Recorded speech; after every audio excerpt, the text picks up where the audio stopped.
সকলকে আমার movie review চ্যানেলে স্বাগতম। আশা করি সবাই ভালো আছেন।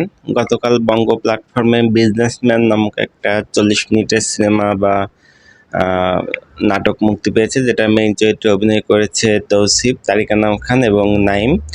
এটার কাহিনী যদি বলতে হয় তাহলে তারিক আনাম খান ঢাকা শহরে খুব বড় একজন বিজনেসম্যান এবং মাফিয়া কিং। তাকে ধরার জন্য বা হত্যা করার জন্য তৌসিফ আন্ডারকভার এজেন্ট হিসেবে তাদের দলে যোগ দেয়।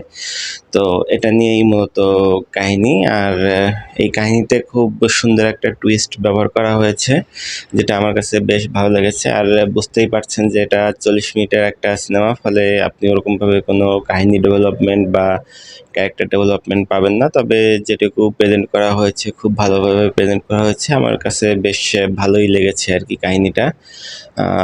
যদি সব কিছু বলতে হয় তাহলে অভিনয়, ডায়লগ ডেলিভারি বেশ ভালো ছিল। তবে যে একজনের অভিনয়, যেমন পুলিশ অফিসারের যে অভিনয়টা, ডায়লগ ডেলিভারি, সেটা আমার কাছে তেমন ভালো লাগেনি। আর তৌসিফের যে ব্যাকগ্রাউন্ড ভয়েসটা ইউজ করা হয়েছে সেটাও ঠিক আমার কাছে জমেনি।